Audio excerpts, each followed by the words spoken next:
everybody, welcome back. Today we're going to be looking at how we create shadow boxes. Now it's not from scratch, but it's how we put them together to give it that dimensional look. Instead of being so flat, it'll give you a more defined look and layers throughout the box. Now you will need a shadow box. You can either create one out of cardstock just like this one here. If you're interested in learning how to create a cardstock shadow box like this, I'll link the tutorial on how to do that right up above for you. Otherwise, you can purchase a shadow box from any hobby store. All of the materials that I use and that you'll need for the project will be linked in the description for you. The link to the mermaid design will also be linked in the descriptions, as well as the link for this exact shadow box template. For this project, you'll need cardstock, 65 pounds or more, a cutting machine, whether it's Cricut, Silhouette, Brother, any of those, as long as it does some cutting and scoring. And the scoring is only if you are doing the cardstock shadow box. You'll need some form of craft glue, or as always, I use my hot glue gun. And then we will review 3 different ways to separate your layers with the paper throughout this video. At the very end, let me know in the comments which method of separation you like the most. Now let's go ahead and jump into Design Space and let's get started. All right, here we are in Cricut Design Space. As you can see, I have already uploaded the template for the design of the shadow box. There's really not a whole lot of preparing for this project within Design Space. You just upload it. If you do still need to upload, you'll go to your upload in the left side panel, upload the templates. It does come in sections, so you have to individually upload each file, but once you get there, it works just perfectly fine. Now there are 9 panels, so this will be 1, 2, 3, 4, 5, 6, 7, 8, 9. You'll start from the back and work your way up to the front panel. This does come already pre-sized 8 by 8. You can resize it. Just make sure that you resize all of them at the same time to keep the proper ratio. Once you're ready, go ahead on up to Make It and cut out your layers.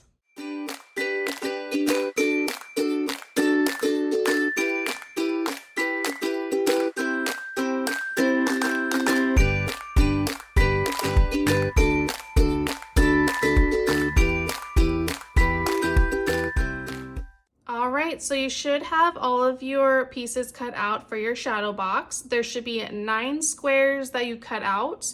Whether they're all the same color or a different color, that's completely up to you. But there should be 9 of them that'll look just like this. You'll also have something for separation. There's 3 different options I'm going to go over with you in this specific video. There's the foam mounting tape. It comes in little rectangle tapes. It's actually pretty nice to use. There's foam dot tapes. They're just tiny little dots there, and they're a little bit smaller, so it just depends on how you use those.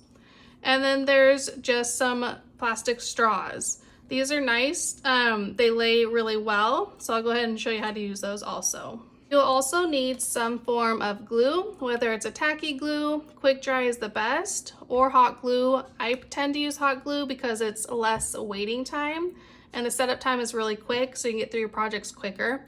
And it also doesn't tend to warp the paper as much as I've noticed that the tacky glue does. Once you have everything put together, you will need some form of a shadow box. This one is actually made completely out of cardstock, but you can also purchase a regular shadow box at any hobby store. For this specific shadow box that's made out of cardstock, again, it's linked in the descriptions for you if you want to go ahead and make your own using cardstock. All right, so let's go ahead and get started. We're going to work from the back to the front of the shadow box layers. So I'm going to go ahead and take the first 2 back pieces, and then I'll set the rest of them off to the side for now.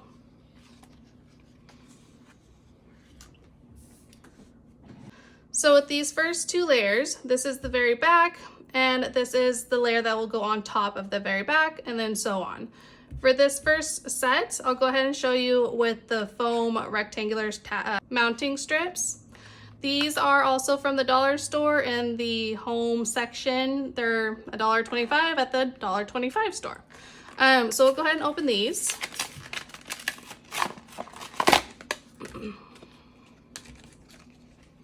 And when you are using these, just be aware that they actually are very sticky.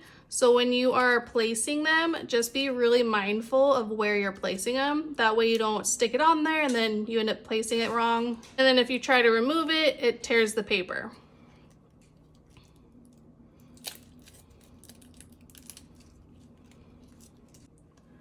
So as you can see, it comes in a pretty good roll. This is about the thickness of them. So it gives it a good lift. When I use these, I do tend to use 2 of them stacked on top of each other though. So go ahead and take 2 of those. And again, remember they're very sticky, so when you're placing them, make sure you're placing them really carefully. For those, I have 2 of them just still connected and I just fold it over and then it aligns exactly where it needs to be for that part. Now you'll take a backing off and you'll gently place it in the corner. I place my corners not on the solid piece, but on the piece that has the cutouts. That way you know exactly where they're being placed. So go ahead and do that. And again, make sure you're doing it on the back side. So just right in the corners.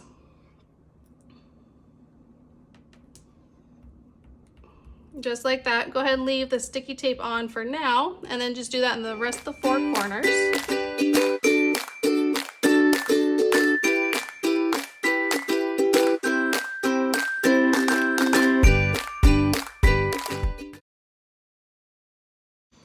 All right, so we have the 4 corners with the rectangle sticky foam tabs. Now, as you can see, they lay really well and they do give that little bit of a bulk there. But with these, you do want to be aware that if you have a smaller section where it's cut out across the corner, it's gonna show through the back. So then you'll have to go back through and cut that out. That way it's not showing through your front of your shadow box. So we'll go ahead and cut that out here shortly.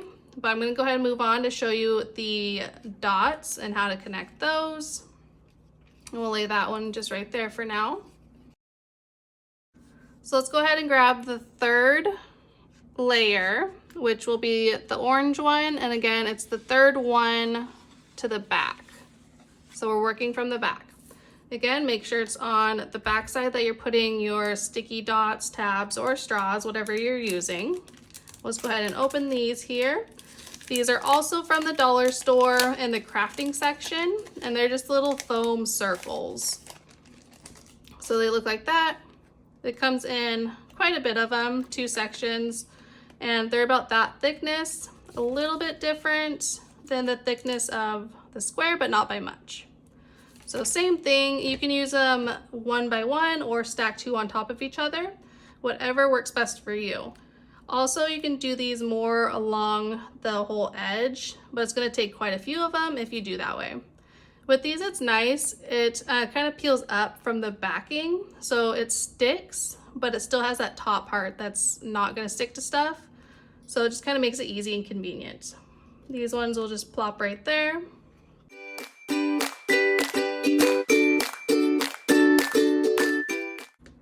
All right, so you have your dots on. What I do like about the dots is if you do mess one up, you can see I took it off and moved it. It doesn't completely tear your paper. It doesn't really tear it at all. Whereas the squares, it will tear your paper. So this is more forgiving on your placements. So you can lift it, stick it, lift it, and it's not gonna hurt your paper as long as you're being really gentle with it. Don't go and just tear it off, but you can move them if you need to. So just like that, you can see I moved quite a bit of them because I was kind of going a little faster with those. So there's that. Those are the dots, the foam dots. Again, you can layer them up if you want to. I'm not going to with this since we did it with this and this is the same exact width as these. So that's the difference with those. So let's go ahead and flop that one over into place. And now we'll move to the 4th layer forward, so 4th layer from the back, and we'll do that with the straws. All right, so fourth layer again, back side, make sure you're there. And we're gonna use the straws on these ones. I like to use the bendy ones, and again, from the dollar store. So it's really affordable sectioning for your shadow boxes, and it hides well.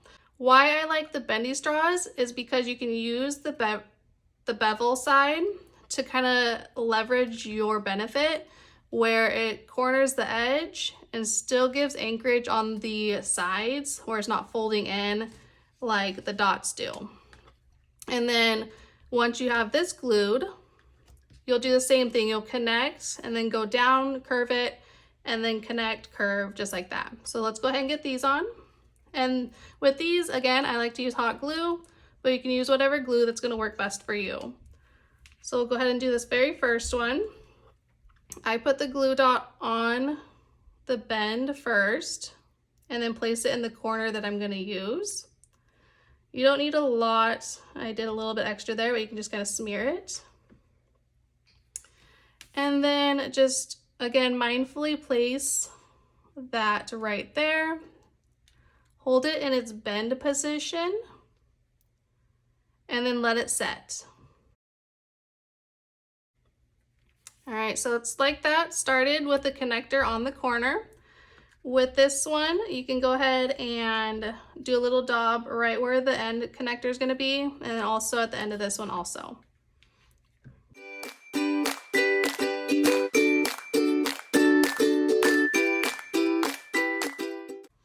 All right, so that's your first connector. As you can see, it's already way more stable than it is with the dots or with the foam rectangles. So this is why I like the straws more. It does take a little bit more work with the straws, but it gives a much better result. So go ahead and do that continuously around, and then I'm gonna finish out the rest of the layers with the straws.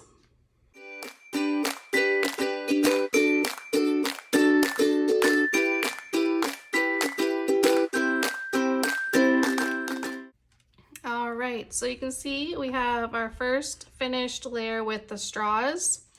You can see it did take a little bit more effort, more time with that one, but it gives better results. You can see how stable that is, again, versus the dots or the foam tabs as well. This one does have less structure versus this one, but still the straws would have been more stable. So again, I'm just going to continue through with these, with the straws. You did notice if you watched all the way through that part, I just trimmed a little bit there and reused it right here for reinforcement. That's all you have to do. I did forget to glue right there, but otherwise just make sure you're gluing everything, and let's get through this step and then we'll move to the next.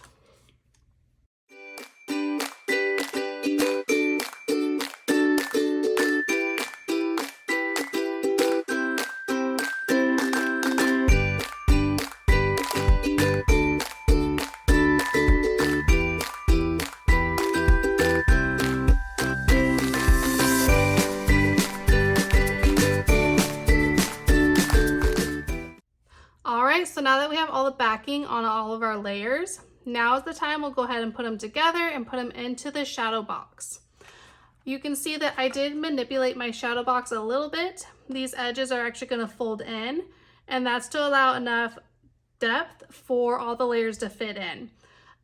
This box originally looks like it was made for 6 layers. This one has a few extra, so I just made it a little bit taller and a little bit deeper.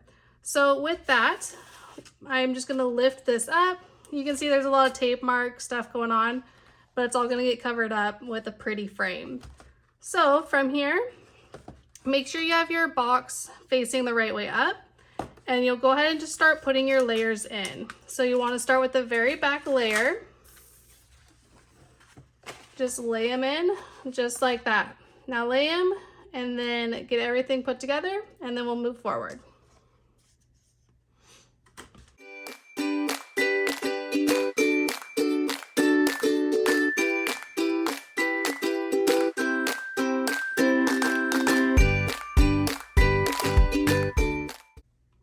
So all your layers should be in your box. Again, mine's a little bit taller. The layers are taller and deeper than the box. So I'm going to go ahead and do a few more things to the box, but once you're done, you'll just put the front of the frame on, just like that. And your shadow box should come out quite a bit like this. Very cute, very pretty. You can see the depth of the layers. Everything's kind of nice, minus it falling down there because it's not set into place yet. Everything is really sectioned. It's because those straws are separating the paper and the paper is not laying flat on each other. So that's how you get the depth for your shadow boxes. Alrighty, so here is the completed final project. As you can see, I corrected the box, all the layers fit in there properly, and I even added a few gems around the side just to give it a little something extra. So that is how you make a shadow box and separating the layers. The box is made out of cardstock. Again, this design for the cardstock shadow box is located in the descriptions for you. And the specific mermaid design is also in the descriptions as well. However, you can use all of these techniques for any shadow box and it'll work just perfectly for you. If you enjoyed this tutorial, go ahead and boop that like button, subscribe to the channel, and share for others so that they can get helped as well. Have a wonderful day and happy crafting!